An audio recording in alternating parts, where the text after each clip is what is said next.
What's good, YouTube? Anthony back with another video, and today we have a deck profile plus a match that we can go over. Wasn't a very great match, but hopefully it'll kind of portray how this version of this deck works, which is pretty interesting. A lot of tech choices I kind of like. I don't know if I'll ever decide to main, but it'll be really cool to kind of go over and review this deck. I got this deck off of Robbie's channel, MCO40's channel. So yeah, very interesting. It was in a 3v3. This guy comes to one of my channel or one of my videos and ignore one of my deck profiles of Spellbook Dogmatika, and now I kind of want to take a spin with this deck and see what it can do, right? So with that introduction out the way, let's go ahead and hop in through the card by card here and see kind of what tech choices he has, and then towards the end of the video I'll kind of give you guys kind of my 2 cents on how I feel on what changes I would personally make, and go from there, right? Okay, so we have the 2 knights, which is pretty standard in a version like this. Now this is the really first card that I was very interesting. Basically when a extra deck monster basically goes from go to the graveyard, no matter how, if it's from the deck, field, detached, it doesn't really matter. It special summons this up, and when it does, you can return one Dogmatika card from the graveyard back to your hand. It's a level 8, 2000 attack monster.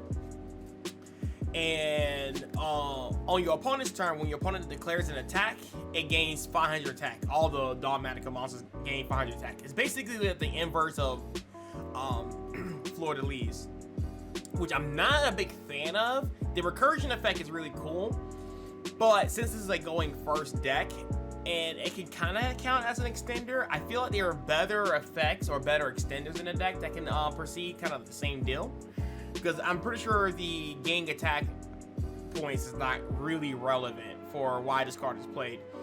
You got the 2 Maximus, the triple Ecclesias. Of course, you got the double Ash Blossom for hand traps. In my version of the deck, I don't play any hand traps because I feel like I'd rather go for more consistency, but these are really good going second cards. You have the Spellbook Position, double Jordan Lockbird, Effect Veilers. We got triple of these.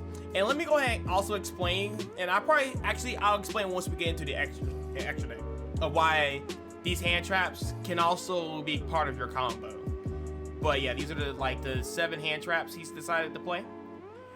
We have the 3 souls here with the Illusion of Chaos. This is a new card that came out that's really going to probably see a lot of meta play and a lot of different decks.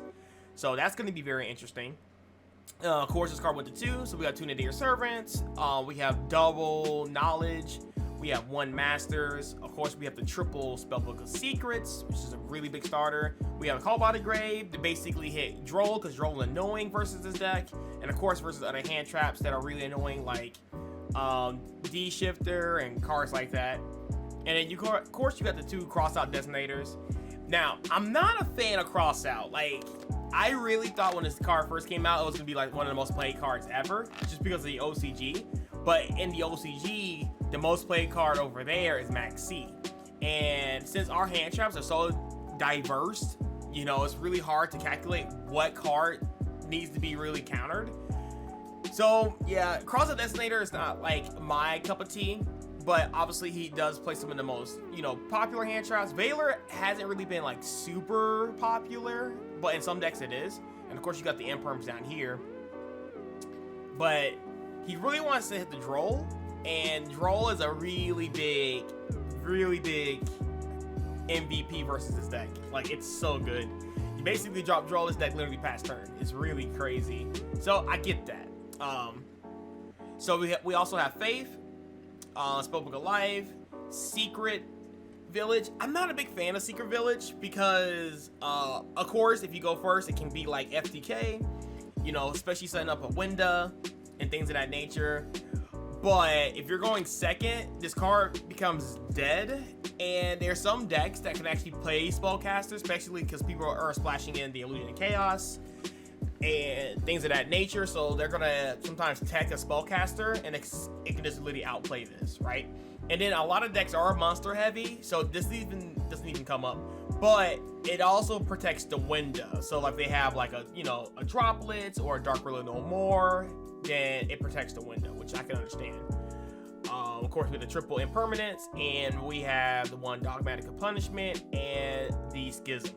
Going into the extra deck, we have the one Ash Dragon, of course, to Alkalone, double window. We have of course the two Intist. We got the one Omega. We have the one Toad here. Access Code Talker, Celine. We got the Crowley down here. Of course, we got the Secure Gardener. We have the Artemis. Of course, we got the Amaraj, and we have the Relinquished Anima. Wrapping up the extra deck here, and then the side deck, of course, we have the triple Lancias, really good in this format. On the one Token Collector, Regeki, triple Lightning Storms, Harpy Feathers Duster. We have Dark Ruler No Mores here, and then of course we have the Evenly Match, wrapping up the side deck here. And this was played in the 3v3, so it'll be really cool to see how he plays the deck and Paladin, and kind of like gives his explanations of why each card choice was, picked. But yeah, let's go ahead and crack into a best of 3 real quick and kind of see how the deck plays. All right, so we only have a match going against Modoches. It's basically the first opponent I went against, and yeah, we're gonna see how this game 1 goes through. So we have Spellbook of Life, Blue Boy. We have the new Dogmatika card. I'm just gonna call him Ash. Crossout Designator and Maximus, and our opponent has Predecessor, Shifter, Promenade, Hoot Cake, and Ash Blossom. So my opponent goes first, and he opens up, the Predecessor, activate the effect to special summon the pudding sets from the deck, overlay into Glass Souffle, detach, make him, protected. And the only reason why he does this, so he puts a Modoche card in the graveyard so he can go into Chocolate mode and put it back into the deck and special summon. And of course, this card is not a hard once per turn, which is pretty insane. So it's good card. So effect, detach, special summon Hoot Cake. Hoot Cake is going to banish the Glass Souffle from the graveyard. Special summon Messenger Gelato. Messenger Gelato's effect is going to activate Surge. Salon. It's going to activate Chain Link 2 D-Shifter. So it's just really cool that in a lot of decks, this card is like the first card played, but how Modoches can play, it can empty out the graveyard, so this card can become live mid-combo, which is pretty insane. So anyway, Link 2 and goes into a fresh start, and this is a pretty solid end board. Yeah, especially since I don't have a graveyard, you don't need to end on Glass Souffle. You literally just, suffer, because this deck does not play well into like banish. So yeah, I think here I just scoop. I draw my next card, and it's a knight. Sorry, my webcam is blocking it, so you guys can't really see it. But it is a knight, and I think here for like literally 4 seconds, and I'm just like, do I reveal or try to play? I don't think I'm gonna win versus this, because I'm pretty sure I get OTK'd, and I decided to scoop. So moving on to game 2. All right, so in game 2, of course, I go first, and I didn't side deck anything because this deck pretty much auto wins versus decks like this, because Modoches don't really have an out to like Winda naturally, so it needs to draw into like, staples and like other cards like that. So since they don't know they're gonna get locked underneath Winda, they pretty much get FTK'd here. So we use Soul's Effect to deduct the Maximus, special summon Souls.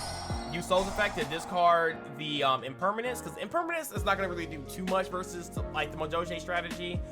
They can pretty much, it can be a really good card if they have a particular hand, but in most cases they can actually play through like one interruption typically. And this hand wasn't really great at all. Like, hand's not great whatsoever. So yeah, we kind of baited the Ash Blossom here, which is really, really cool. I'm not sure why he Ash Blossom here. A little concerned, but because if I have a Blue Boy normal summon, he gets punished, or there's a lot of cards I can punish him with. Obviously the Dear Servant, a lot of power cards. But here it just kind of like it hurt because I needed to see the next card because this hand is not great. So I went ahead and went for Amaraj. Amaraj is gonna allow me to special summon the Knight. I have an extender, and then we go into Crowley. And Crowley allows me to see some other cards, which allows me to go into Secrets, which is thank God. Because I think I had Blue Boy, Secrets, and I think Knowledge.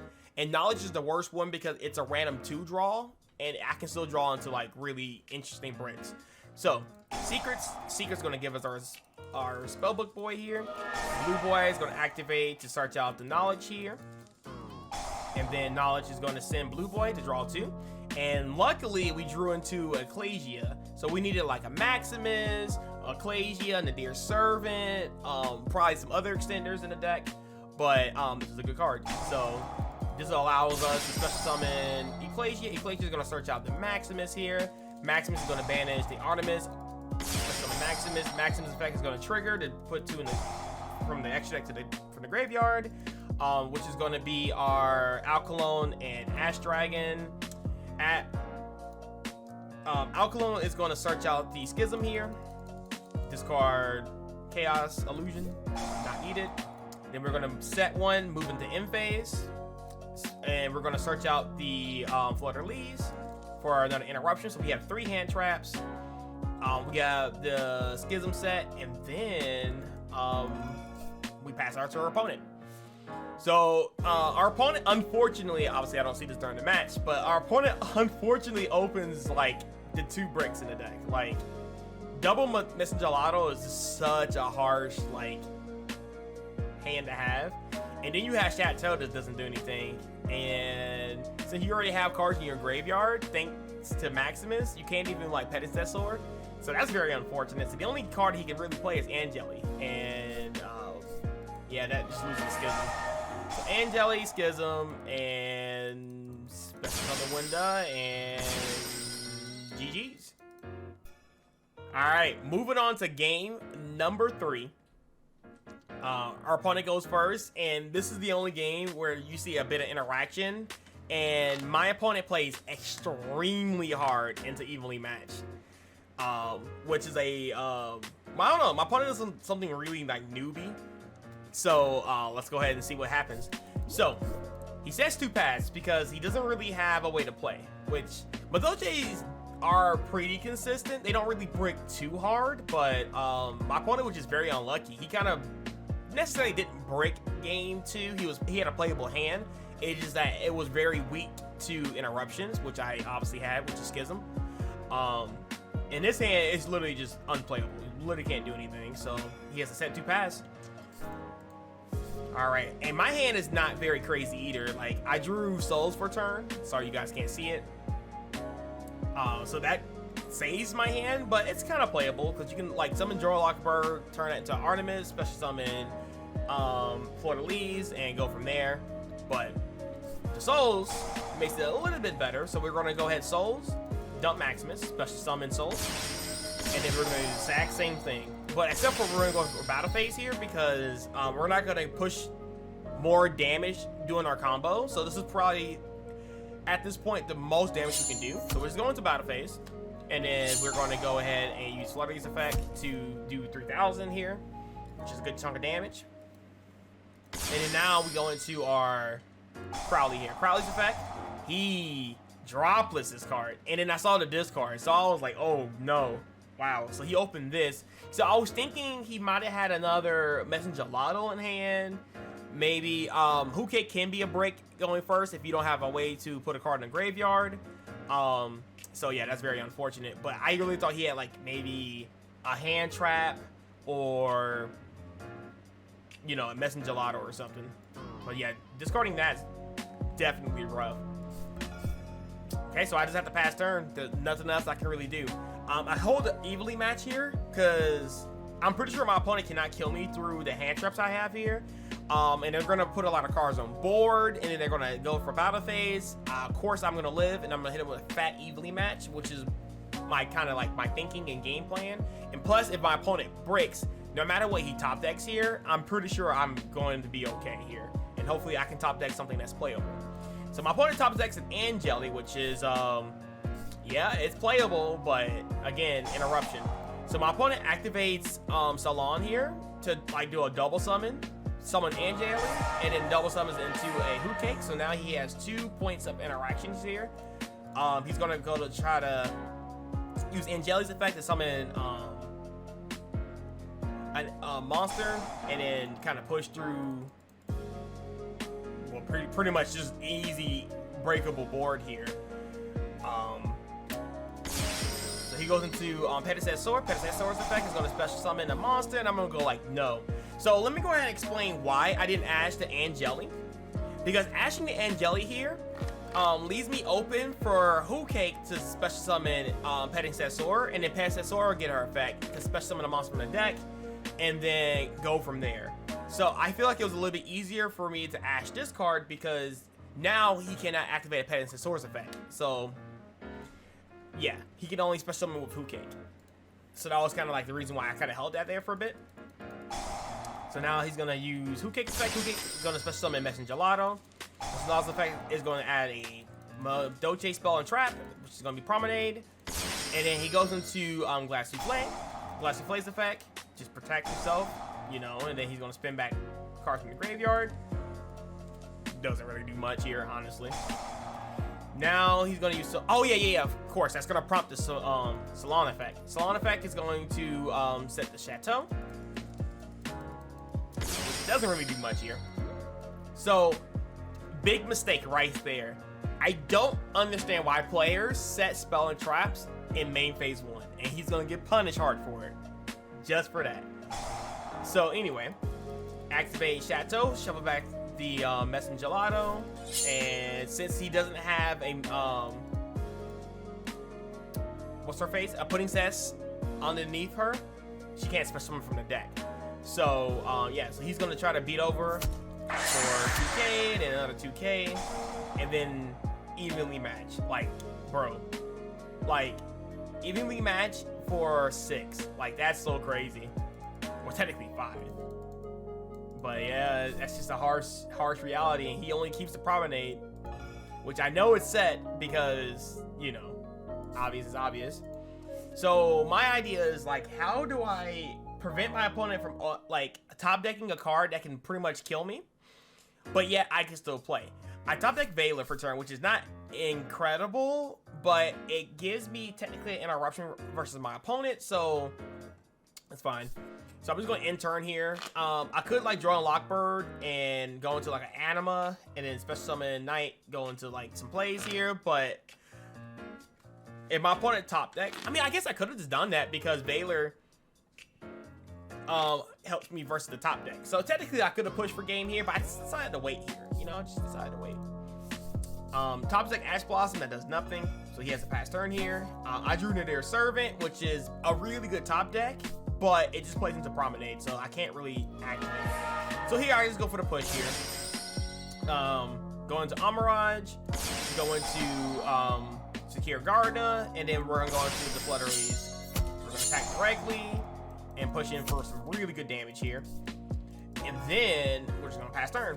We don't really have any more Link 2s in this deck, so we can't really play past this anymore. And of course, we don't activate Nadir Servant because it'll just be met with Promenade, which puts a monster back into his hand, and he can probably play the game from there. Draws Call by the Grave, not crazy. Use Promenade to put back a card, and use Call by the Grave for whatever reason, and then pretty much he scoops from there. So yeah, that's gonna be it. I think he realized that he had a monster in the graveyard, so he can't special summon Pedicessor to like play. And plus, I had the Veiler anyway, so it's nothing he can really do. So let's go ahead and head back into the deck profile. So, really cool things. There's a couple, like, again, I'm not a big fan of, like, cross-out Designator. In my build, I play the, I guess we can just go ahead and switch over, like, back-to-back. So, in my build, again, I don't play any hand traps, and I do play like really funny cards like Theo. I love Aiden. Aiden is really, really sick and is an extender, and it flows into other Dogmatika cards, which is really cool. Yeah, so I like Insta Fusion because Insta Fusion also sucks up hand traps as well. Unfortunately, it doesn't play around like Imperm, but I think Imperm is not like as common as a lot of people will think it is. I think a lot of people are playing Valor because it doubles up as a tuner monster that they can normal summon and make plays if you're playing like the 60 card piles or whatever. So I love this card, and also it's an extra deck monster that you can put in the graveyard for Maximus, and on top of that, it's another extender. So it's really, really cool. And also you can instant fusion for Wenda. Doesn't ever come up, but it's an option. So that's really funny. And yeah, so I like instant fusion over playing the call body grades, or sorry, the crossout designators. It's just I'm not a fan. Again, Secret Village is a really cool card. I feel like this would be a really cool card to like maybe side deck in like game 2 or game 3 situations, kind of give yourself an auto win. Probably play a card like Metaverse, maybe play another field spell card, maybe like, I don't know, whenever I play field spells and stuff, I like playing 2 because it makes terraforming more versatile, and also like makes Metaverse like super versatile and is like a searchable card. So you could probably play Mystic Mind, you know, in certain situations. Mystic Mind helps you go second, of course, you know, so yeah. But again, like I said, what I said earlier about this card, like a lot of the formats is monster heavy, or a lot of people are playing souls as a package now, so they can just kind of outplay the Secret Village. So, but yeah, I mean, honestly, with this card right here, which is another card that sticks out, there's just like better extenders in the deck. I don't understand why, and you could probably tell me the reasoning why, but yeah, I'm just not a big fan. I just prefer cards that are just a little bit easier as extenders, like Aiden, that can also double up to have a really good floating effect, which is sometimes really hard to deal with, especially because it's a control deck, so it's just kind of hard. So yeah, but yeah, I really do enjoy the deck. Like I said, leave a comment down below if you, I'm pretty sure you're probably gonna update the deck, but I choose not to play hand traps and play like more going second like trap cards like strikes. I think at one point I was playing Ice Dragon Prison as a going second card because it's really good versus a lot of the decks nowadays. A really good interruption, and it's a card that can be used going second. And of course I play the Droplets because I think Droplets is pretty insane. Unfortunately, some of the Scythe decks are playing the Arc Light, and that prevents you from playing Droplets. But yeah, it is what it is. I think hand traps are way better in the meta currently right now, but I feel like for this deck, I just like the lower monster count, the more spell and traps, which also helps making your your souls more alive. You know, you can draw more cards and stuff like that. And I'm still tinkering with this deck. I haven't fully updated it for the new format, but I think in the future, I think I will try to do such. But yeah, that's the deck profile, and hopefully we can get some more updates and get some more things going too. All right, that's gonna be the end of the video. Thank you guys for watching. I appreciate you guys, and again, I'll catch you guys in the next YouTube video. Peace.